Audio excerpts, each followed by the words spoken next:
Hello, friends. Welcome back. I'm Christina, the manager at the Pacific Beach Library. Thank you for joining me for our first day of our read aloud together of a brand new book. Today's book is A Room with a View by E.M. Forster. So I thought we'd start by talking a little bit about the book. But before then, because our group is now called Tea with a View, let's start with some tea to enjoy. Again, this is a book set in traditional England, although kind of branching out to different territories. So I thought we'd go with one of the more traditional teas. So we have a lovely Earl Grey tea. Mm, I do like this one a lot. It has a really nice aroma. This one, it's by Cafe Virtuoso, I think is the manufacturer of this tea. It is lovely. Or let's make it sound fancier. The purveyor of this tea. Hi, how you doing? Good to see you guys. I'm so happy to see so many of you have come back for the brand new book. Thank you and welcome back. Mm, this is so good. Now, I'm not going to be able to eat during our reading because it just doesn't look good, but I'm going to share because I'm so proud of how this came out. I made some cookies for Dia de los Muertos, and so we have our little skeletal calavera cookie. So there we go. Just thought I'd share the little cookie too. I'll have him later on with my tea. I think they'll pair nicely because that's a chocolate cookie with just a little bit of a coffee flavor. And I thought that the Earl Grey tea would just be, it's just a nice basic black tea but with a little extra hint of flavor in it. So thought it would go well. All right, so let's talk a little bit about our new book that we're going to read together. So I'm just going to give a little bit of background on it because I'm hoping that there might be some people who've never read the book before. If you wouldn't mind also at some point commenting to say whether this is your first time reading the book or if you've read it before or if you've seen one of the film adaptations. As I mentioned several times when this book was picked, I am absolutely in love with the I believe it's 85 film adaptation by Merchant Ivory, starring Maggie Smith and Helena Bonham Carter and Daniel Day-Lewis. It's a wonderful, wonderful film. I'm going to try to see if I can figure out a way that we can incorporate that into our group somehow. But if not, just know that I am hearing their voices and singing the music in my head each time as we're getting ready. Um, yes, we have a brand new book to enjoy. So, just giving you a little bit of background. The book was published in 1908, which is smack dab in the middle of the Edwardian era. The Edwardian era was actually pretty short. It only lasted from 1901 to 1910. It was preceded by the very long Victorian era. So King Edward I believe was seventh. Let's see. Yes, King Edward the Seventh only reigned for the 9 years. He came on the throne, I believe, when he was 60 years old. And so there was a nice quote describing the Edwardian era. Samuel Hines described it as a leisurely time when women wore picture hats and did not vote, when the rich were not ashamed to live conspicuously, and the sun really never set on the British flag. So perhaps a little over idealized from the folks who did actually have quite a bit during that period. But what we're going to see in A Room with a View is a time when women are starting to branch out a little bit, and there's a bit more of a movement towards free thinking and just kind of just challenging how things are considered. And we're going to see that with several of the characters in this book. And so it's going to be lovely. I hope you enjoy it. I hope it is something that we will all enjoy together. We're going to start out with chapter one, just one chapter today. And again, as always, for anyone who has not read with me before, I must start by saying I apologize in advance for any bad accents I will do. The story is set in England and in Italy. They will usually sound just like me because this is the voice I know how to do. But occasionally I may try to branch out and do a couple little things. And if I mispronounce any words, I do apologize now. But also, as I mentioned, I've seen the film, so there's a couple words that I can hear in my head, like I may try to imitate somebody unconsciously just because like I can hear how she says Eliane or Lavish. Well, when we get to that, we'll see. All right, so chapter one is called, or sorry, the book is actually divided into two sections, so part one and part two. So we'll begin with part one, chapter one, entitled The Bertollini. The Signora had no business to do it, said Miss Bartlett. No business at all. She promised us south rooms with a view close together, instead of which here are north rooms looking into a courtyard and a long way apart. Oh, Lucy! And a cockney besides, said Lucy, who had been further saddened by the Signora's unexpected accent. It might be London. She looked at the 2 rows of English people who were sitting at the table, at the row of white bottles of water and red bottles of wine that ran between the English people, at the portraits of the late Queen and the late Poet Laureate that hung behind the English people, heavily framed, at the notice of the English Church, Reverend Cuthbert Eager, M.A., Oxon. That was the only other decoration of the wall. Charlotte, don't you feel too that we might be in London? I can hardly believe that all kinds of other things are just outside. I suppose it is one's being so tired. This meat has surely been used for soup, said Miss Bartlett, laying down her fork. I want so to see the Arno. The rooms the Signora promised us in her letter would have looked over the Arno. The Signora had no business to do it at all. Oh, it is a shame. Any nook does for me, Miss Bartlett continued, but it does seem hard that you shouldn't have a view. Lucy felt that she had been selfish. Charlotte, you mustn't spoil me. Of course, you must look over the Arno, too. I meant that. The first vacant room at the front. You must have it, said Miss Bartlett, part of whose traveling expenses were paid by Lucy's mother, a piece of generosity to which she made many a tactful allusion. No, no, you must have it. I insist on it. Your mother would never forgive me, Lucy.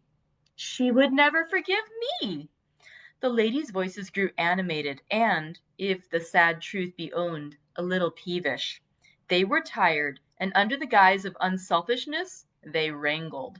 Some of their neighbors interchanged glances, and one of them, one of the ill-bred people whom one does meet abroad, leant forward over the table and actually intruded into their argument. He said, I have a view. I have a view. Miss Bartlett was startled. Generally, at a pension, people looked them over for a day or two before speaking, and often did not find out that they would do till they had gone. She knew that the intruder was ill-bred, even before she glanced at him. He was an old man, of heavy build, with a fair, shaven face and large eyes. There was something childish in those eyes, though it was not the childishness of senility. What exactly it was Miss Bartlett did not stop to consider, for her glance passed on to his clothes. These did not attract her. He was probably trying to become acquainted with them before they got into the swim, so she assumed a dazed expression when he spoke to her and then said, A view! Oh, a view! How delightful a view is! This is my son, said the old man. His name's George. He has a view, too. Ah, said Miss Bartlett, repressing Lucy, who was about to speak. What I mean, he continued, is that you can have our rooms and we'll have yours. We'll change. The better class of tourist was shocked at this and sympathized with the newcomers. Miss Bartlett, in reply, opened her mouth as little as possible and said, Thank you very much indeed. That is out of the question. Why? Said the old man, with both fists on the table. Because it is quite out of the question. Thank you. You see, we don't like to take, began Lucy. Her cousin again repressed her. But why? He persisted. Women like looking at a view, men don't. And he thumped with his fists like a naughty child and turned to his son, saying, George, persuade them. It's so obvious that they should have the rooms, said the son. There's nothing else to say. He did not look at the ladies as he spoke, but his voice was perplexed and sorrowful.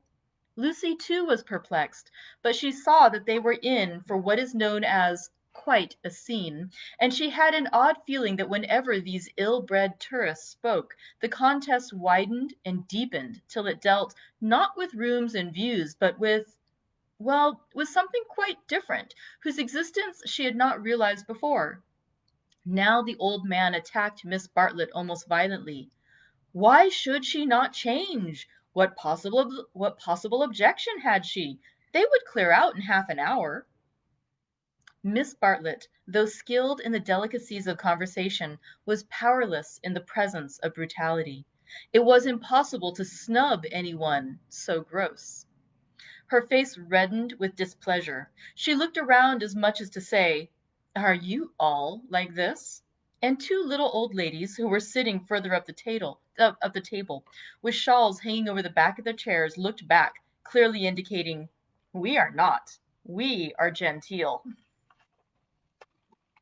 "Eat your dinner, dear," she said to Lucy, and began to toy again with the meat that she had once censured. Lucy mumbled that those seemed very odd people opposite. "Eat your dinner, dear. This pension is a failure. Tomorrow we will make a change." Hardly had she announced this fell decision when she reversed it. The curtains at the end of the room parted and revealed a clergyman, stout but attractive, who hurried forward to take his place at the table, cheerfully apologizing for his lateness. Lucy, who had not yet acquired decency, at once rose to her feet, exclaiming, "Oh, oh! Why, it's Mr. Beebe! Oh, how perfectly lovely! Oh, Charlotte, we must stop now, however bad the rooms are. Oh!" Miss Bartlett said, with more restraint, "How do you do, Mr. Beebe? I expect that you have forgotten us, Miss Bartlett and Miss Honeychurch, who were at Tunbridge Wells when you helped the vicar of St. Peter's that very cold Easter." The clergyman, who had the air of one on a holiday, did not remember the ladies quite as clearly as they remembered him, but he came forward pleasantly enough and accepted the chair into which he was beckoned by Lucy. "I am so glad to see you," said the girl, who was in a state of spiritual starvation, and would have been glad to see the waiter if her cousin had permitted it. "Just fancy how small the world is. Summer Street, too, makes it so specially funny." "Miss Honeychurch lives in the parish of Summer Street," said Miss Bartlett, filling up the gap, "and she happened to tell me in the course of conversation that you have just accepted the living." "Yes, I heard from mother so last week. She didn't know that I knew you at Tunbridge Wells, but I wrote back at once, and I said, 'Mr. Beebe is—'" "Quite right," said the clergyman. "I move into the rectory at Summer Street next June. I am lucky to be appointed to such a charming neighborhood." "Oh, how glad I am! The name of our house is Windy Corner." Mr. Beebe bowed. "There is mother and me generally, and my brother, though it's not often that we get him to the church is rather far off, I mean." "Lucy, dearest, let Mr. Beebe eat his dinner." "I am eating it, thank you, and enjoying it." He preferred to talk to Lucy, whose playing he remembered, rather than to Miss Bartlett, who probably remembered his sermons. He asked the girl whether she knew Florence well, and was informed at some length that she had never been there before. It is delightful to advise a newcomer, and he was first in the field. "Don't neglect the country road," his advice concluded. "The first fine afternoon, drive up to Fiesole, and round by Settignano, or something of that sort." "No," cried a voice from the top of the table. "Mr. Beebe, you are wrong. The first fine afternoon your ladies must go to Prato." "That lady looks so clever," whispered Miss Bartlett to her cousin. "We are in luck." And indeed, a perfect torrent of information burst on them. People told them what to see, when to see it, how to stop the electric trams, how to get rid of the beggars, how much to give for a vellum blotter, how much the place would grow upon them. The Pensione Bertollini had decided, almost enthusiastically, that they would do. Whichever way they looked, kind ladies smiled and shouted at them, and above all rose the voice of the clever lady crying, "Prato! They must go to Prato! That place is too sweetly squalid for words. I love it. I revel in shaking off the trammels of respectability, as you know." The young man named George glanced at the clever lady, and then returned moodily to his plate. Obviously, he and his father did not do. Lucy, in the midst of her success, found time to wish they did. It gave her no extra pleasure that anyone should be left in the cold, and when she rose to go, she turned back and gave the two outsiders a nervous little bow. The father did not see it. The son acknowledged it, not by another bow, but by raising his eyebrows and smiling. He seemed to be smiling across something. She hastened after her cousin, who had already disappeared through the curtains which smote one in the face and seemed heavy with more than cloth. Behind them Behind them stood the unreliable Senora, bowing good evening to her guests, and supported by Enery, her little boy, and Victoria, her daughter. It made a curious little scene, this attempt of the Cockney to convey the grace and geniality of the South. And even more curious was the drawing room, which attempted to rival the solid comfort of a Bloomsbury boarding house. Was this really Italy? Miss Bartlett was already seated on a tightly stuffed armchair, which had the color and the contours of a tomato. She was talking to Mr. Beebe, and as she spoke, her long, narrow head drove backwards and forward, slowly, regularly, as though she were demolishing some invisible obstacle. "We are most grateful to you," she was saying. "The first evening means so much. When you arrived, we were in for a peculiarly mauvais quart d'heure." Bad quarter of an hour. He expressed his regret. "Do you by any chance know the name of an old man who sat opposite us at dinner?" "Emerson." "Is he a friend of yours?" "We are friendly as one is in pensions." "Then I will say no more." He pressed her very slightly, and she said more. "I am, as it were," she concluded, "the chaperone of my young cousin, Lucy, and it would be a serious thing if I put her under an obligation to people of whom we know nothing. His manner was somewhat unfortunate. I hope I acted for the best." "You acted very naturally," said he. He seemed thoughtful, and after a few moments added, "All the same, I don't think much harm would have come of accepting." "No harm, of course, but we could not be under an obligation." "He is rather a peculiar man." Again he hesitated, and then said gently, "I think he would not take advantage of your acceptance, nor expect you to show gratitude. He has the merit, if it is one, of saying exactly what he means. He has rooms he does not value, and he thinks you would value them. He no more thought of putting you under an obligation than he thought of being polite. It is so difficult, at least I find it difficult, to understand people who speak the truth." Lucy was pleased and said, "I was hoping that he was nice. I do so always hope that people will be nice." "I think he is. Nice and tiresome." Sorry, this is the Reverend again. "I think he is. Nice and tiresome. I differ from him on almost every point of any importance, and so I expect, I may say I hope, you will defer. But his is a type one disagrees with rather than deplores. When he first came here, he not unnaturally put people's backs up. He has no tact and no manners. I don't mean by that that he has bad manners, and he will not keep his opinions to himself. We nearly complained about him to our depressing Senora, but I am glad to say we thought better of it." "Am I to conclude," said Miss Bartlett, "that he is a socialist?" Mr. Beebe accepted the convenient word, not without a slight twitching of the lips. "And presumably he has brought up his son to be a socialist too?" "I hardly know George, for he hasn't learnt to talk yet. He seems a nice creature, and I think he has brains. Of course he has all his father's mannerisms, and it is quite possible that he, too, may be a socialist." "Oh, you relieve me," said Miss Bartlett. "So you think I ought to have accepted their offer? You feel I have been narrow-minded and suspicious?" "Not at all," he answered. "I never suggested that." "But ought I not to apologize, at all events, for my apparent rudeness?" He replied with some imitation that it would be quite unnecessary, and got up from his seat to go to the smoking room. "Was I a bore?" asked Miss Bartlett as soon as he had disappeared. "Why didn't you talk, Lucy? He prefers young people, I'm sure.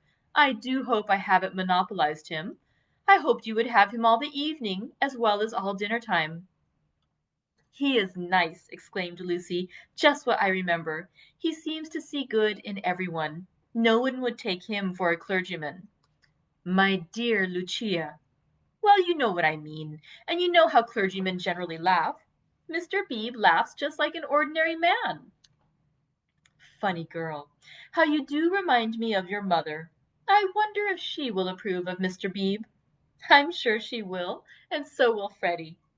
I think everyone at Windy Corner will approve. It is the fashionable world. I am used to Tunbridge Wells, where we are all hopelessly behind the times. Yes, said Lucy despondently. There was a haze of disapproval in the air, but whether the disapproval was of herself, or of Mr. Beebe, or of the fashionable world at Windy Corner, or of the narrow world at Tunbridge Wells, she could not determine. She tried to locate it, but as usual she blundered. Miss Bartlett sedulously denied disapproving of anyone, and added, "I am afraid you are finding me a very depressing companion." And the girl again thought, "I must have been selfish or unkind. I must be more careful. It is so dreadful for Charlotte, being poor." Fortunately, one of the little old ladies, who for some time had been smiling very benignly, now approached and asked if she might be allowed to sit where Mr. Beebe had sat.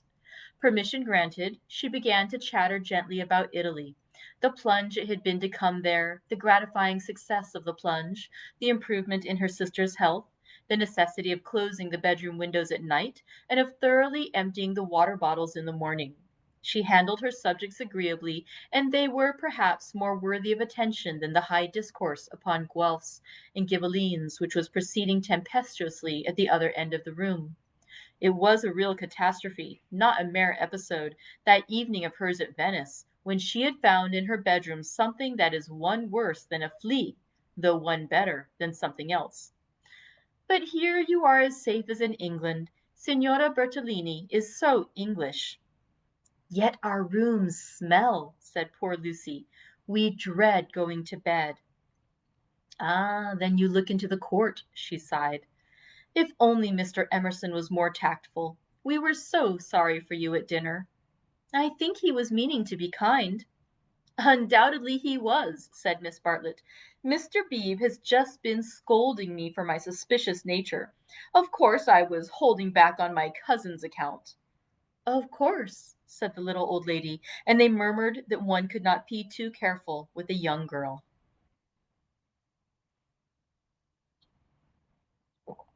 Lucy tried to look demure, but could not help feeling a great fool. No one was careful with her at home, or, at all events, she had not noticed it. About old Mr. Emerson, I hardly know. No, he is not tactful. Yet, have you ever noticed that there are people who do things which are most indelicate, and yet at the same time beautiful? Beautiful, said Miss Bartlett, puzzled at the word. Are not beauty and delicacy the same? So one would have thought, said the other helplessly, but things are so difficult, I sometimes think.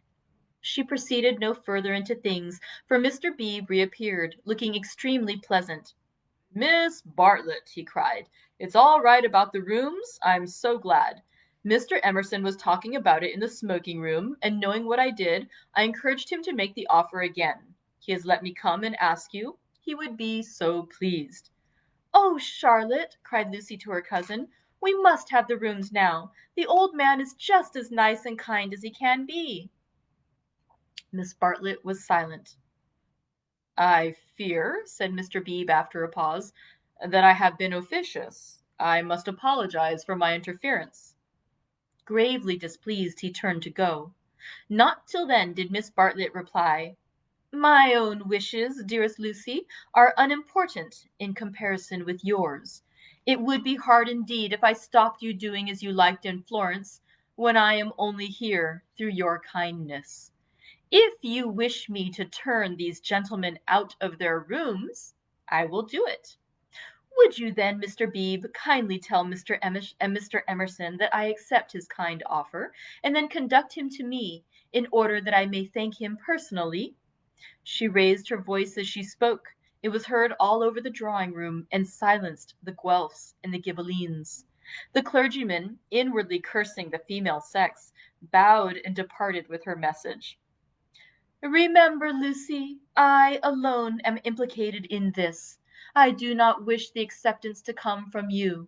Grant me that, at all events. Mr. Beebe was back, saying rather nervously, Mr. Emerson is engaged, but here is his son instead. The young man gazed down on the three ladies, who felt seated on the floor, so low were their chairs. My father, he said, is in his bath, so you cannot thank him personally, but any message given by you to me will be given by me to him as soon as he comes out.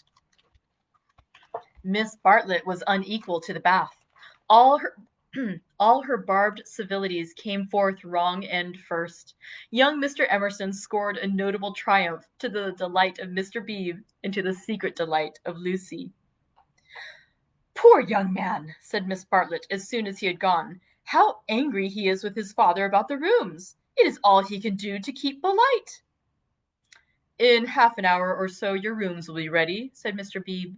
Then, looking rather thoughtfully at the two cousins, he retired to his own rooms to write up his philosophic diary. Oh dear, breathed the little old lady, and shuddered as if all the winds of heaven had entered the apartment. Gentlemen sometimes do not realize. Her voice faded away, but Miss Bartlett seemed to understand, and a conversation developed in which gentlemen who did not thoroughly realize played a principal part. Lucy, not realizing either, was reduced to literature. Taking up Baedeker's Handbook to Northern Italy, she committed to memory the most important dates of Florentine history, for she was determined to enjoy herself on the morrow. Thus the half-hour crept profitably away, and at last Miss Bartlett rose with a sigh and said, I think one must venture now. No, Lucy, do not stir. I will superintend the move. How you do everything, said Lucy. Naturally, dear. It is my affair. But I would like to help you. No, dear. Charlotte's energy and her unselfishness. She had been thus all her life, but really on this Italian tour she was surpassing herself. So Lucy felt, or strove to feel. And yet there was a rebellious spirit in her which wondered whether the acceptance might not have been less delicate and more beautiful. At all events, she entered her own room without any feeling of joy. I want to explain, said Miss Bartlett, why it is that I have taken the largest room. Naturally, of course, I should have given it to you, but I happen to know that it belongs to the young man, and I was sure your mother would not like it. Lucy was bewildered. If you are to accept a favor, it is more suitable you should be under an obligation to his father than to him. I am a woman of the world in my small way, and I know where things lead to. However, Mr. Beebe is a guarantee of the sort that they will not presume on this. Mother wouldn't mind, I'm sure, said Lucy, but again had the sense of larger and unsuspected issues. Miss Bartlett only sighed, and enveloped her in a protecting embrace as she wished her good night. It gave Lucy the sensation of a fog, and when she reached her own room, she opened the door and breathed the clean night air, thinking of the kind old man who had enabled her to see the lights dancing in the Arno, and the cypresses of San Miniato, and the foothills of the Apennines, black against the rising moon. Miss Bartlett in her room fastened the window shutters and locked the door, and then made a tour of the apartment to see where the cupboards led and whether there were any oubliettes or secret entrances. It was then that she saw, pinned up over the washstand, a sheet of paper on which was scrawled an enormous note of interrogation. Nothing more. What does it mean? She thought, and she examined it carefully by the light of a candle. Meaningless at first, it gradually became menacing, obnoxious, portentous with evil. She was seized with an impulse to destroy it, but fortunately remembered that she had no right to do so, since it must be the property of young Mr. Emerson. So she unpinned it carefully and put it between two sheets of blotting paper to keep it clean for him. Then she completed her inspection of the room, sighed heavily according to her habit, and went to bed. And that concludes our first chapter of A Room with a View. As we're already getting to know our characters, we've met Lucy Honeychurch, the young lady who is traveling with her older cousin, Charlotte Bartlett. We know Charlotte is a relatively poor relation who is serving as the chaperone for Lucy, and they have met several people, the Reverend Mr. Beebe, young and elder Mr. Emerson's, as well as the two sisters, who I think we'll learn their names in the next chapter, as well as a very loud, bold woman who sincerely recommends they visit the Prato. And I believe we'll see her more next chapter also. So thank you all for joining me today for this first day of our read along together of A Room with a View. I hope that you will enjoy the rest of it along with me. And thank you very much. I hope you have a wonderful rest of your day. Ciao. Since we're in Italy, right? Ciao.